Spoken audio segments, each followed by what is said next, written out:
Hi friends, പുതിയൊരു വീഡിയോയിലേക്ക് എല്ലാവർക്കും സ്വാഗതം. വീഡിയോയിലേക്ക് പോകുന്നതിന് മുമ്പേ തന്നെ ഈ ചാനൽ ആരെങ്കിലും ഫസ്റ്റായിട്ട് കാണുന്നവരുണ്ടെങ്കിൽ ഫസ്റ്റ് ആണെങ്കിൽ സബ്സ്ക്രൈബ് ചെയ്ത് ലൈക്ക് ചെയ്ത് സപ്പോർട്ട് ചെയ്ത് കാണാം. മഹേന്ദ്രൻ സാറും സിദ്ധുവും ചന്ദ്രികയും മലരും നാട്ടിലേക്ക് വരികയാണ്. അതേസമയം തന്നെ ലക്ഷ്മിയുടെ ബോധമില്ലാതെ കടപ്പാണ്, കണ്ണുവരെ തുറക്കാതെ. ലക്ഷ്മിയുടെ ആ കണ്ണുവരെ അടച്ചിട്ടുള്ള കടപ്പ് കണ്ടിട്ട് മുത്തശ്ശിക്കും മേഘയ്ക്കും നല്ല വിഷമമുണ്ട്. മേഘ അടുത്ത് വന്ന് വിളിക്കുകയാണ്, അമ്മേ അമ്മേ അമ്മേ എന്നെ നോക്കമ്മേ, അമ്മേ കണ്ണു തുറക്കമ്മേ എന്ന് പറഞ്ഞ് മുത്തശ്ശിയെ നോക്കുകയാണ്. അമ്മേ എന്നെ ഒന്ന് കണ്ണു തുറന്ന് നോക്കമ്മേ. എന്താ മുത്തശ്ശി, അമ്മ കണ്ണു തുറക്കുന്നില്ലല്ലോ. മേഘ, എനിക്കും വല്ലാത്ത പേടി തോന്നുന്നു, നീ പോയി മുത്തശ്ശനെ വിളിക്ക്. മേഘ ഓടിപ്പോയി മുത്തശ്ശനെ വിളിക്കുകയാണ്. മുത്തശ്ശ എന്താ മോളെ, അമ്മ കണ്ണു തുറക്കുന്നില്ല മുത്തശ്ശ. വരൂ എന്നാൽ. മുത്തശ്ശൻ വന്ന് മുത്തശ്ശിയോട് ചോദിക്കുകയാണ്, എന്ത് പറ്റി? അത് കണ്ണ് തുറക്കുന്നേ ഇല്ല. മേഘ, നീ പോയി കുറച്ച് വെള്ളം എടുത്തിട്ട് വാ. മേഘ അവിടെ നിന്നും ഓടിപ്പോയി കുപ്പിയും വെള്ളവുമായിട്ട് വന്നു. മുത്തശ്ശൻ അത് എത്രയും പെട്ടെന്ന് തന്നെ വാങ്ങിച്ചിട്ട് അത് ലക്ഷ്മിയുടെ മുഖത്ത് അടിച്ചു കൊടുക്കുകയാണ്. ലക്ഷ്മി എന്നിട്ടും ബോധമില്ലാതെ കിടപ്പാണ്. അവസാനം പെട്ടെന്നെന്നോണം ഞെട്ടി എണീക്കാണ്. പക്ഷേ ഞെട്ടി എണീച്ചെങ്കിലും ലക്ഷ്മി വീണ്ടും അതേ മഴക്കത്തിൽ തന്നെ പോവുകയാണ്. ലക്ഷ്മി എന്ന് പറഞ്ഞ് മെല്ലെ കണ്ണ് തുറക്കുകയാണ്. അപ്പോൾ മുത്തശ്ശൻ ചോദിക്കുകയാണ്, ലക്ഷ്മി എന്താ മോളെ, നീ തന്നെ ശിക്ഷിച്ച് ഒന്നും കുടിക്കാതെയും കഴിക്കാതെയും നീ തന്നെ നിന്നെ ഇല്ലാതാക്കുകയാണ്. നീ മാത്രമല്ല മോളെ, നീ കാരണം ഞങ്ങളെല്ലാവരും വിഷമിക്കുക. മുത്തശ്ശൻ പറയാണ്, ലക്ഷ്മി നീ എണീറ്റ് എന്തെങ്കിലും കുടിക്കോ, വെള്ളം കുടിക്കോ, എന്തെങ്കിലും ചെയ്യും. ചന്ദ്രികയ്ക്കും മലരിനും ഒന്നും സംഭവിക്കില്ല, അവർ വരും, നീ വിഷമിക്കാതിരിക്കുക. അവർ ഒരു കുഴപ്പമില്ലാതെ തിരിച്ചു വരും മോളെ ലക്ഷ്മി നീ എണീറ്റ് എന്തെങ്കിലും കഴിക്ക്. എനിക്ക് ഒന്നും വേണ്ട അമ്മാവ, എന്നെ നിർബന്ധിക്കാതെ. ഞാൻ ചന്ദ്രികയും മലരും വരാതെ ഒന്നും കഴിക്കില്ല. നിങ്ങളാരും എന്നെ വിഷമിപ്പിക്കരുത്. നിങ്ങൾ പോയി ഭക്ഷണം കഴിക്കുക. എനിക്ക് വേണ്ടി ആരും ഭക്ഷണം കഴിക്കാതിരിക്കണ്ട. വീണ്ടും ലക്ഷ്മി കണ്ണടക്കാണ്. വീണ്ടും മുത്തശ്ശി വിളിക്കുക, ലക്ഷ്മി എന്ന്. അപ്പോൾ ഒരനക്കവും ഇല്ല. അതിനുശേഷം മുത്തശ്ശനും വിളിക്കുകയാണ്, മോളെ ലക്ഷ്മി നീ കണ്ണു തുറക്ക്. മോളെ മേഘ, എനിക്ക് ലക്ഷ്മിയുടെ അവസ്ഥ കണ്ടിട്ട് ഭയം തോന്നാ. ഇങ്ങനെ തന്നെ പോയാൽ ഇവളുടെ ബോഡി ഡീഹൈഡ്രേറ്റായി ഇവളുടെ ബോഡിക്ക് തന്നെ ആപത്താ. മുത്തശ്ശി, മോളെ മേഘ, നീ ഡോക്ടറോട് വേഗം വരാൻ വേണ്ടി പറ, ഫോൺ ചെയ്. ഡോക്ടറോട് പെട്ടെന്ന് തന്നെ ഒരു ട്രിപ്പെങ്കിലും ഇടാൻ പറയാം. ശരി മുത്തശ്ശ. ചന്ദ്രികയും മലരും മഹേന്ദ്രൻ സാറും സിദ്ധുവും പെട്ടെന്ന് നാട്ടിലെത്താനുള്ള തിടുക്കത്തിലാണ്. അപ്പോഴാണ് നാട്ടിൽ നിന്ന് മുത്തശ്ശൻ വിളിക്കുന്നത്. പറയൂ മുത്തശ്ശ, നിങ്ങൾ എവിടെയാണ് മക്കളെ ഉള്ളത്? ഞങ്ങളിതാ മുത്തശ്ശ വീട്ടിലേക്ക് വന്നുകൊണ്ടിരിക്കുക. ലക്ഷ്മി ഭക്ഷണം ഒന്നും കഴിക്കാതെ ബോധം കെട്ടി വീണിരിക്കുക. ചന്ദ്രികയെയും മലരിനെയും കണ്ടാലേ ഭക്ഷണം കഴിക്കൂ എന്ന് പറഞ്ഞ് വാശി പിടിക്കുക. നിങ്ങൾ എത്രയും വേഗം വരാൻ നോക്ക്. ഒരു 10 മിനിറ്റ് വെയിറ്റ് ചെയ്യച്ചാ, ഞങ്ങളിതാ ഇപ്പോൾ എത്തും. എന്നാൽ വേഗം വാ എന്ന് പറഞ്ഞ് മുത്തശ്ശൻ കോൾ കട്ട് ചെയ്തു. എന്താ അങ്ങളെ? സിദ്ധാർത്ഥ്, ലക്ഷ്മിയുടെ ആരോഗ്യസ്ഥിതി വളരെ മോശമാണ് സിദ്ധാർത്ഥ്, വേഗം പോമോനെ. ശരി അങ്കിളെ. അപ്പം മലർ ചോദിക്കുകയാണ്, മുത്തശ്ശിക്ക് എന്ത് പറ്റിയോ മുത്തശ്ശ? അത് മോളെ, മുത്തശ്ശി നിങ്ങളെ ഒന്നും കാണാതെ ഭക്ഷണമൊന്നും കഴിക്കാതെ ഇരിക്കുകയാണ്. മലർ വല്ലാത്ത വിഷമത്തിലായി. അത് നിങ്ങളെ കണ്ടു കഴിയുമ്പോൾ എല്ലാം ശരിയായിക്കോളും. മലർ എന്നിട്ട് ചന്ദ്രികയെ തന്നെ നോക്കുകയാണ്. ഞാൻ കാരണം നിങ്ങൾക്ക് എല്ലാവർക്കും കഷ്ടപ്പാടാം. ഭഗവാൻ എന്തിനാണ് ഇങ്ങനെ പരീക്ഷിക്കുന്നത് എന്ന് എനിക്കറിയില്ല. കരയാതിരിക്കും ചന്ദ്രികയെ, ലക്ഷ്മിക്ക് ഒന്നും സംഭവിക്കില്ല.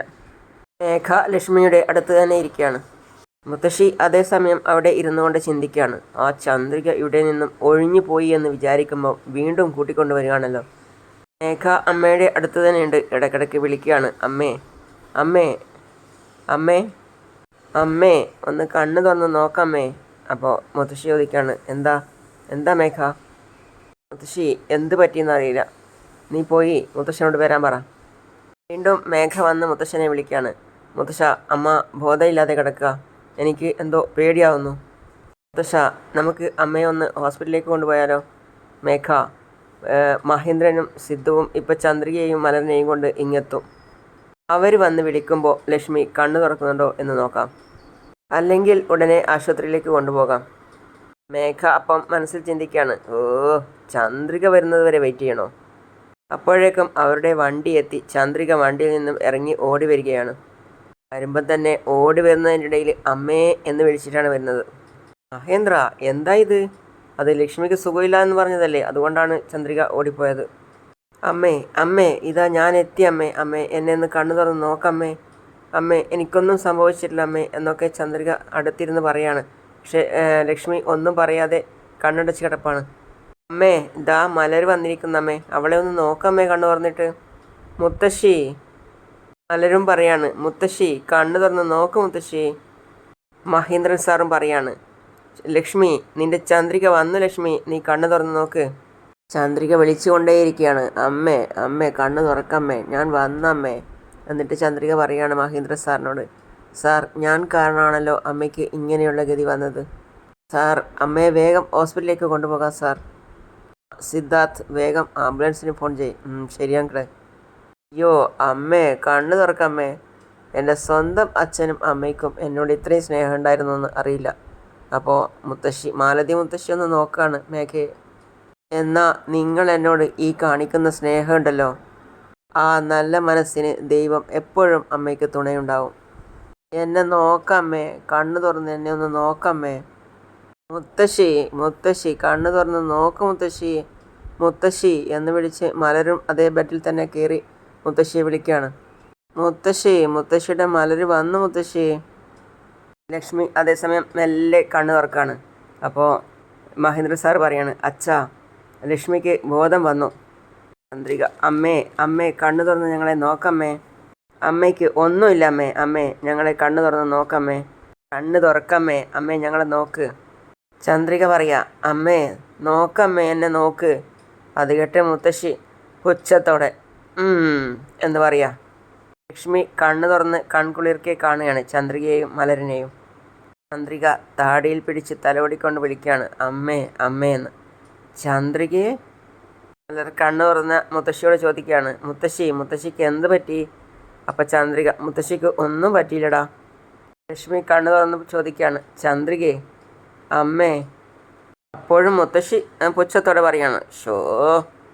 ലക്ഷ്മി സന്തോഷത്തോടെ ചിരിച്ചുകൊണ്ട് വിളിക്കുകയാണ്, മലർ. അപ്പോൾ അതേപോലെ തന്നെ മലരും മുത്തശ്ശി. ചന്ദ്രികയുടെയും മലരിൻ്റെയും കയ്യിൽ പിടിച്ചിട്ട് ലക്ഷ്മി പറയാണ്, എൻ്റെ നേർച്ച ഒരിക്കലും വെറുതെ ആയില്ല ചന്ദ്രികയെ. ഞാൻ പ്രാർത്ഥിച്ചതുപോലെ തന്നെ ഭഗവാൻ എൻ്റെ അടുത്ത് നിന്നെയും മലരിനെയും കൊണ്ടെത്തിച്ചു. സിദ്ധു പറയാണ്, ചന്ദ്രികയെ ആൻറ്റിക്ക് ജ്യൂസ് കൊടുക്ക്. നിങ്ങളെ ആൻറ്റിയെ എഴുന്നേൽപ്പിച്ച് ഇരുത്ത്. ചന്ദ്രിക നീ അങ്ങോട്ട് ഇരുന്നിട്ട് അത് കൊടുക്ക്. അമ്മേ ഇത് കുടിക്കമ്മേ എന്ന് പറഞ്ഞ് ചന്ദ്രിക ജ്യൂസ് വായിക്ക് വെച്ച് കൊടുക്കുകയാണ്. അപ്പോൾ നല്ല സന്തോഷത്തോടു കൂടി ലക്ഷ്മി ആ ജ്യൂസ് ചന്ദ്രികയോട് വാങ്ങി കുടിക്കുകയാണ്. അപ്പോൾ മുത്തശ്ശി മേഘയോട് പറയാണ്, മേഘ നീ ഇത്രയും സമയം വിളിച്ചിട്ട് കണ്ണു തുറക്കാത്ത ലക്ഷ്മി ഇപ്പോൾ കണ്ണു തുറന്ന് ചന്ദ്രികയുടെ കയ്യിൽ നിന്നും ജ്യൂസ് വാങ്ങി കുടിക്കുന്നു. നീ കണ്ടില്ലേ, ഇതാണ് രക്തബന്ധം എന്ന് പറയുന്നത്. സ്നേഹത്തോടെ ലക്ഷ്മിയെ ചന്ദ്രിക അത് കുടിപ്പിക്കുകയാണ്. മലർ മടിയിൽ കയറിയിട്ട് മുത്തശ്ശി ഉമ്മ ഉമ്മ എന്ന് പറഞ്ഞ് മുഖം നിറയെ ഉമ്മ കൊടുക്കുകയാണ്. മലരിനെ തുരുതുരേ ഉമ്മ വയ്ക്കുകയാണ് ലക്ഷ്മിയും. അത് കണ്ട് മേഘ വല്ലാതായി.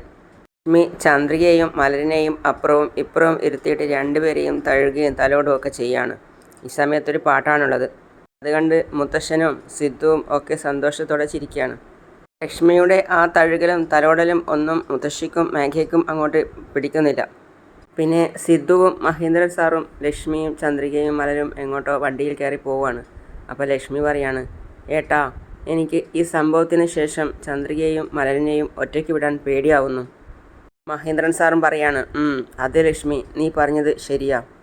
മഹേന്ദ്രൻ സാർ വിളിക്കുകയാണ്, ചന്ദ്രികയെ സാർ നീ ഇനി എങ്ങോട്ട് പോയാലും പുറത്ത് എവിടെ പോയാലും നല്ല ശ്രദ്ധ വേണം.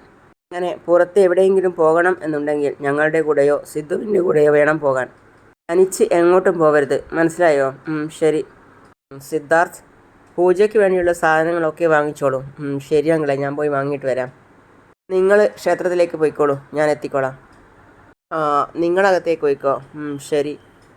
സിദ്ധു ഞാനും വരാം, മലർ പറയാണ്. വന്നോ ഞങ്ങൾ എത്തിക്കോളാം, നിങ്ങൾ അകത്തേക്ക് പോ. ചേച്ചി എന്താ സാർ? അർച്ചന ചെയ്യാനൊരു മാല, പിന്നെ തേങ്ങാപ്പഴം എല്ലാം വേണം. ശരി സാർ. മലർ പറയാണ്, സിദ്ധു എനിക്കൊരു ബലൂൺ വാങ്ങിത്തരുമോ? ഇപ്പം വാങ്ങിത്തരേ മോള്, ഒരു മിനിറ്റ്. എത്രയായി എന്ന് പറഞ്ഞ് അവിടെ പൈസയും കൊടുത്തിട്ട് മലറിൻ്റെ കൂടെ ബലൂൺ വാങ്ങാൻ വേണ്ടി പോവാണ്. ബലൂണിന് എത്രയാ? ഒന്നിന് 10 രൂപ സാർ. ശരി, ആ ബലൂൺ മുഴുവൻ തന്നോളൂ. ശരി ഇപ്പം തരാം സാർ. സന്തോഷമായി മലറിന്. സിദ്ധു ഇത് മുഴുവൻ എനിക്ക് തന്നെയാ സിദ്ധു? മോളെ ഇത് മുഴുവൻ മോൾക്കാണ്, വാങ്ങിച്ചു വെച്ചോളൂ. മലർ ബലൂൺ വാങ്ങിച്ചിട്ട് പറയാണ്, ഹായ് ഹാപ്പി ഹാപ്പി. ആൻറ്റി ഇതാ. മലർ ബലൂൺ വാങ്ങിച്ചോ? ആ ചന്ദ്രികെ, നമുക്ക് അകത്തോട്ട് പോകാം. ബലൂണെല്ലാം നല്ല കളറാണല്ലോ. ആഹാ. പൂജാരി, വരൂ മാഡം. പൂജാരി ഇതാ. ചന്ദ്രിക, മലർ 2 പേരുടെ പേരിലും അർച്ചന ചെയ്തേക്കാം. ഭംഗിയായിട്ട് ചെയ്തേക്കാം. എല്ലാവരും ഇതിനൊന്ന് തൊട്ടേ. ചന്ദ്രിക അപ്പോൾ വിഷമത്തോടെ പറയാണ്, എവിടെയോ ജനിച്ച് എവിടെയോ വളർന്ന് നിങ്ങളുടെ വീട്ടിൽ ജോലിക്കായിട്ടാണ് വന്നത്. പക്ഷേ നിങ്ങൾ സ്വന്തം അച്ഛനമ്മമാരെ പോലെ എന്നോടും എൻ്റെ മോളോടും ഒരുപാട് സ്നേഹവും വാത്സല്യവും കാണിക്കുന്നു. ഈ ജന്മം മാത്രമല്ല, ഇനി എത്ര ജന്മം വേണമെങ്കിലും ജോലിയെടുത്ത് നിങ്ങൾക്ക് വേണ്ടി ജീവിച്ച് നിങ്ങൾക്ക് വേണ്ടി ചെലവഴിക്കണം എന്നാണ് എൻ്റെ ആഗ്രഹം. അതേസമയം ലക്ഷ്മി മനസ്സിൽ ചിന്തിക്കുകയാണ്, നിന്നെപ്പോലെ ഒരു പെൺകുട്ടി ഞങ്ങൾക്ക് വേണ്ടി ജനിച്ചത് ഞങ്ങളാണ് ഭാഗ്യം ചെയ്തവർ. ലക്ഷ്മിക്ക് ചന്ദ്രികയെക്കുറിച്ച് ഓർക്കുമ്പോൾ നല്ല സന്തോഷം തോന്നുന്നതാണ്, മനസ്സിൽ അഭിമാനം തോന്നുകയാണ്. അങ്ങനെയാണ് ഇന്നത്തെ ഭാഗം അവസാനിക്കുന്നത്. അപ്പോൾ അടുത്തതായി കാണിക്കുന്നത് എല്ലാവരും ക്ഷേത്രത്തിന് പുറത്തിരുന്ന് കളിക്കുകയാണ്. അപ്പോൾ മലറിൻ്റെ കയ്യിൽ നിന്നും ബലൂൺ താഴെപ്പോയി. അയ്യോ ബലൂൺ പോയി എന്ന് പറഞ്ഞ് മലർ ഓടുകയാണ് ബലൂണിന് പിന്നാലെ. അപ്പോൾ സിദ്ധുവും മഹേന്ദ്രൻ സാറും വിളിക്കുന്നുണ്ട്, മലർ പോവല്ല മോളെ, ഇങ്ങ് വാ മോളെ.